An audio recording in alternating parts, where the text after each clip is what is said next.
There's a moment, rare, quiet, and unmistakable, when you stop needing people to understand you, not out of bitterness, not out of pride, but because something inside of you has shifted so deeply that you realize explanation no longer serves growth. This moment doesn't announce itself, it's not a declaration. It arrives like an internal silence, and suddenly, you are unreachable. To become unreachable in Nietzsche's language is to transcend the herd, the collective morality, the expectations, the polite illusions. It's to step beyond the values you were handed and carve your own path with the blade of experience. But here's what they don't tell you. When you stop being available to soothe everyone's discomfort, they will accuse you of being distant, cold, changed. And you are changed. There is a cruelty in becoming. Not the cruelty of hurting others, but of outgrowing who you were allowed to be. Nietzsche spoke of the Übermensch, not a superior man, but a person who redefines meaning on their own terms. But before one becomes that, they must pass through the fire of isolation. Not physical isolation, emotional, intellectual, spiritual. You begin to realize that authenticity has a price. It costs you belonging. Especially in midlife, when your body ages and time becomes less forgiving, many people lean towards safety. They seek comfort in familiar stories about who they are, who their family believes them to be, what society allows at their age. But if you've become unreachable, it means you've broken from those narratives. And it's terrifying even to those around you. They say you've changed. They mean you've stopped being who I need you to be. This is not arrogance. This is growth with consequence. The truth is, people don't fear losing access to you.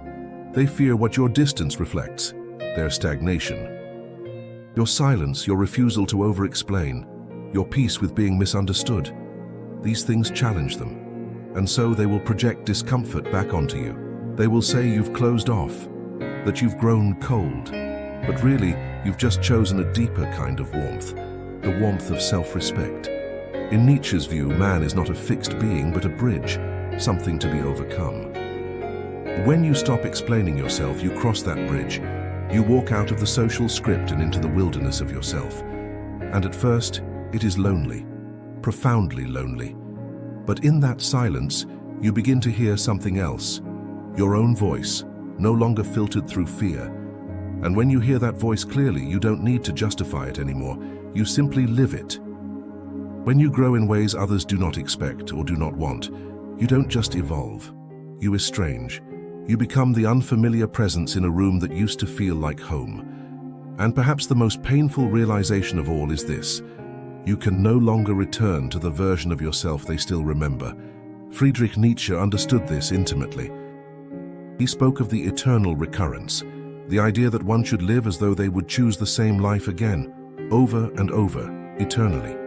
And yet, few can stand the weight of that thought, because most people are not living authentically. They're surviving roles, images, duties. When you step out of that cycle, when you decide to become someone who can bear the truth of their own existence, you unsettle everything. To those around you, your transformation feels like a betrayal. You no longer laugh at the same things. You don't rush to apologize just to keep the peace.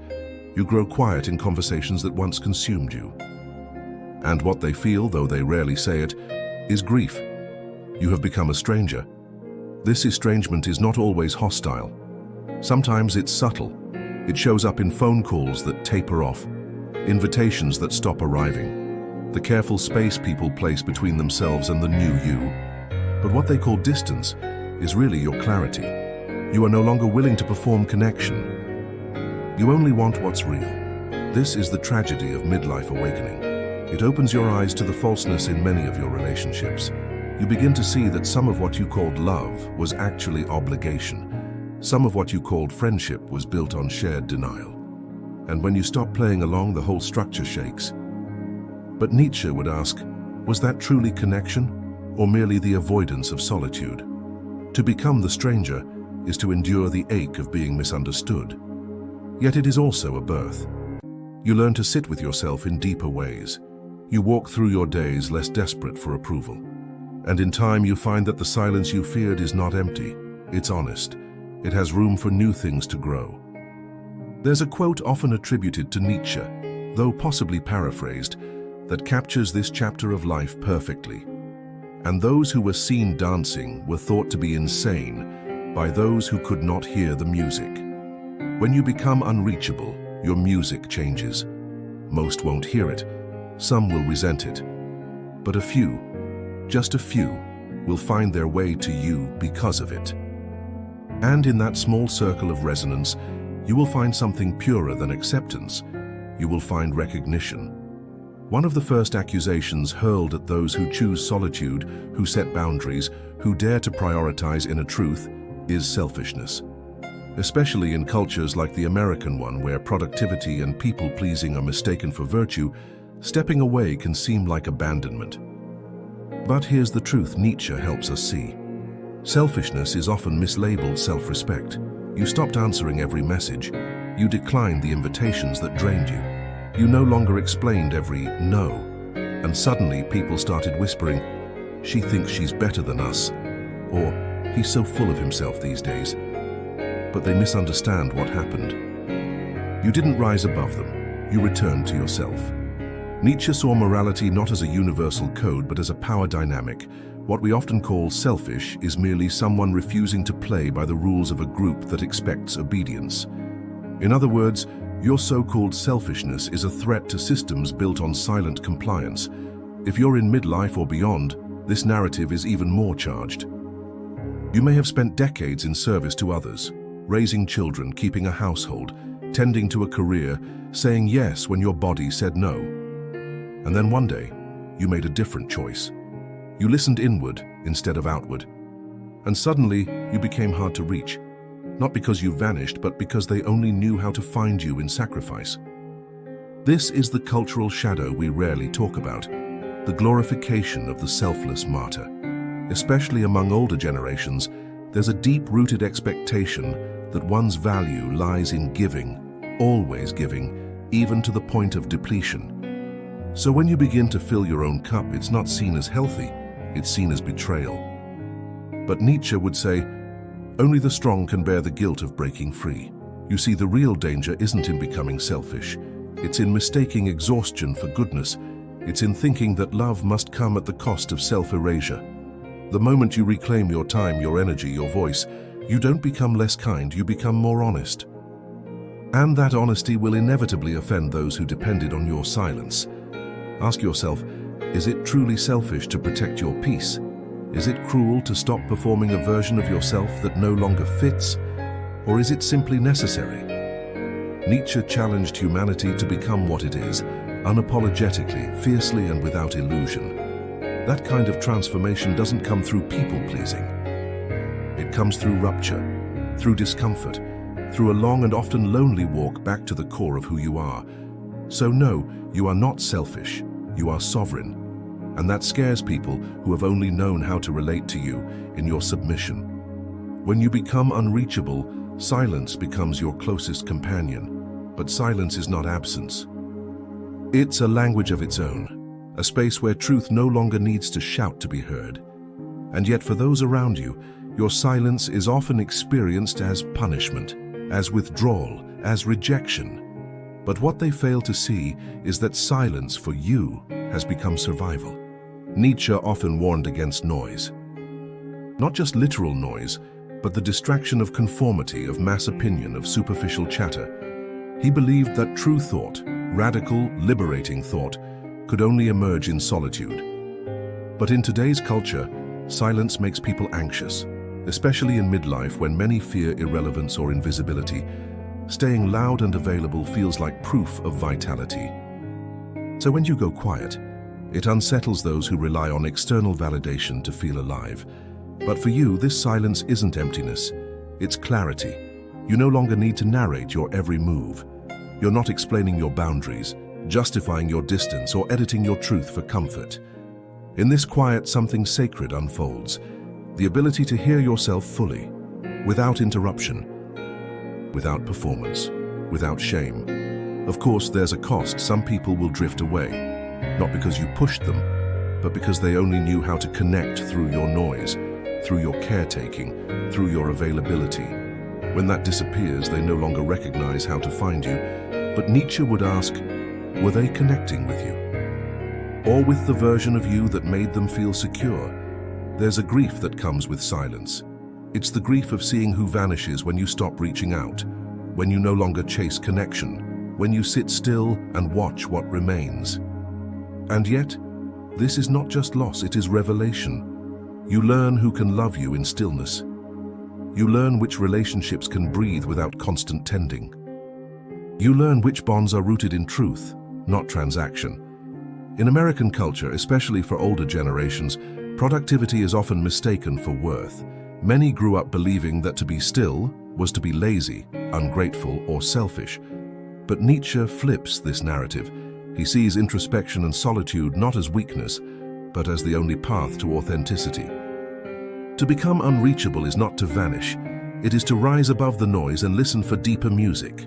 This music, the one you hear in your silence, won't appeal to everyone. That's okay. It was never meant for everyone. It's meant for you.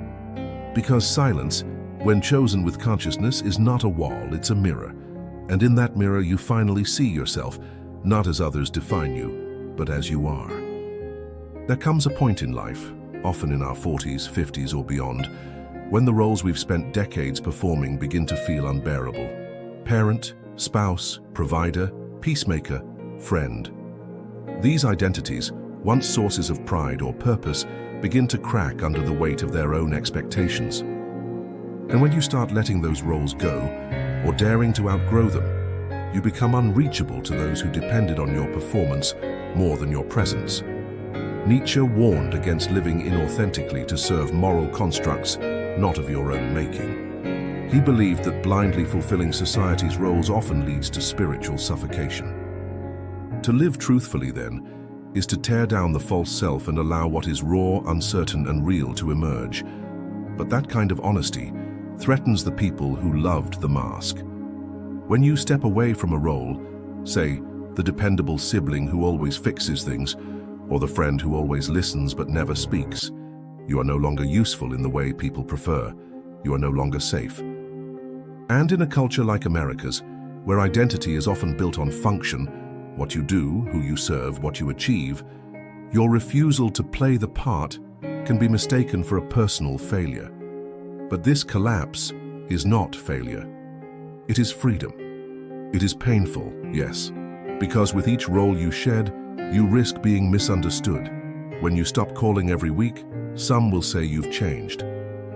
When you stop saying yes out of guilt, some will label you cold. And maybe you even doubt yourself. Am I abandoning them? Am I becoming selfish? But Nietzsche would say this is precisely where you must stay strong. He wrote that man must become who he is, a daunting, often solitary task. To do that, you must first peel away who you are not. And most of us have spent a lifetime becoming who others needed us to be. Unlearning that, it shakes everything. Especially in midlife, when time begins to feel finite, we recognize that continuing to live in roles that no longer reflect our truth is a slow form of death. But even then, leaving those roles feels like betrayal, until it begins to feel like rebirth. This shedding is not a rejection of love. It's a return to integrity. It's saying, I will no longer betray myself to be accepted. And when people say, you're not who you used to be, you can finally answer, I know, and I'm not going back. It takes immense courage to disappoint others in order to be faithful to yourself. But Nietzsche would remind you, it is the path of the creator, not the conformist. The one who dares to collapse the old becomes capable of building the new. And that is what you're doing now, not disappearing, but redefining. Once the upheaval is done, once the roles have collapsed, the voices quieted, the explanations ended, what remains is solitude. Not the romanticized kind, not a weekend getaway or peaceful retreat, but a raw, unfamiliar stillness. It is in this space that many panic. But Nietzsche saw this solitude not as punishment, but as the precondition for real becoming. You are not unreachable because you hate the world. You are unreachable because you are finally listening to the world within. And at first, that world is difficult to face. There are regrets, decisions you now question, moments you abandoned yourself for peace, for love, for appearances. The solitude after the storm is where those truths rise. But Nietzsche believed that these painful reckonings are sacred.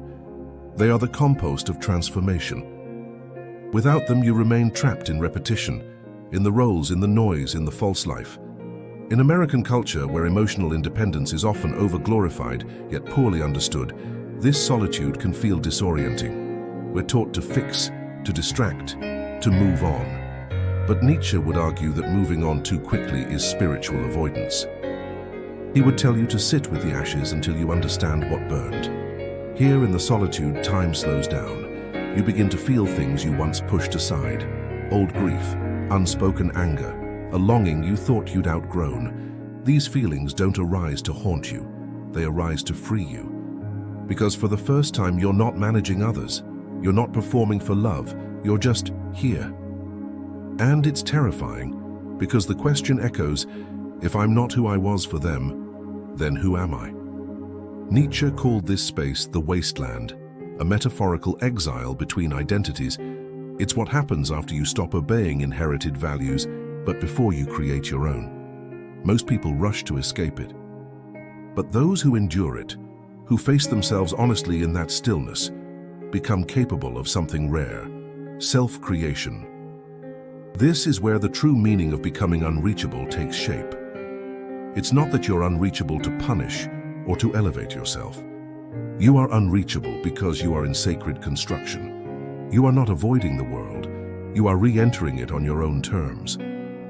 With a deeper yes, a cleaner no, a voice that doesn't tremble, a presence that no longer asks for permission. And it is in this solitude that your future relationships are born, not through effort, but through resonance. Because the people who will find you now are not drawn to your usefulness or familiarity. They are drawn to your truth, your quiet, your depth. They recognize your music because they too have sat in their own wastelands, and in that recognition, new forms of connection emerge, rooted not in need, but in freedom. Eventually, the silence settles, the grief softens, the solitude stops echoing with pain, and begins to hum with presence. This is when you realize you haven't vanished, you've simply returned. But this time, not as a version of yourself crafted for others, not as the caretaker, the performer, the peacekeeper. This time, you return as someone whole. Nietzsche believed that the greatest act of strength is not domination over others, but mastery of the self. And in your unreachability, that's exactly what you've been doing. Not escaping life, but stripping it of illusion. Now you stand lighter. You've made peace with being misunderstood. You no longer crave to be seen in the old ways. You no longer carry the burden of being everything to everyone. And here's the paradox. Once you stop trying to be reachable, the right people find you. Not because you're available, but because you're real. In the American culture of endless access, always online, always explaining, always on, there is something radical about a quiet presence. It unnerves the performative world, but it draws in those who are tired too. Tired of surface conversations, tired of emotional debts disguised as connection, tired of pretending. You don't need to announce your return. You don't need to reclaim your place in every circle. Your life isn't a stage. What's different now is how you move. You speak slower. You choose fewer words. You feel no urgency to prove or persuade. And this makes you powerful in a way that feels almost invisible, but unmistakable. People will notice. Some will come back and say, "You seem different." And you are. Because you're no longer wearing the mask of who they needed. You are carrying the weight of who you are. Nietzsche would call this the moment of the yes. After the no to conformity, to inherited values, to the false self, there comes a yes. A full-bodied, unapologetic embrace of your own becoming. Not in theory, but in practice, in the daily choices, in the boundaries you maintain, in the peace you protect, in the joy you no longer apologize for. And this is what really happens when you become unreachable. You don't vanish, you distill, you shed the noise until only essence remains. And then, from that essence, you live, not louder, but clearer. You realize that being unreachable was never about distance, it was about depth. You weren't escaping people. You were escaping the parts of you that felt forced to perform for love. And in doing so, you created space for real love, for real connection, for life on your own terms. Not everyone will understand, but now that no longer frightens you. Because you finally understand yourself, and that is enough. Detachment isn't indifference, it's clarity. It's the moment you stop internalizing the chaos around you and begin to trust your own stillness. When you become unreachable, it's not that you no longer care, it's that you care differently. You no longer chase validation or fear being misunderstood. You've reclaimed your energy. In a noisy world, this quiet strength is rare. Detachment lets you see clearly, love freely, and walk away peacefully. Nietzsche taught that true freedom begins when the chains are invisible, when we no longer need permission to be ourselves. In that space, peace becomes your natural state.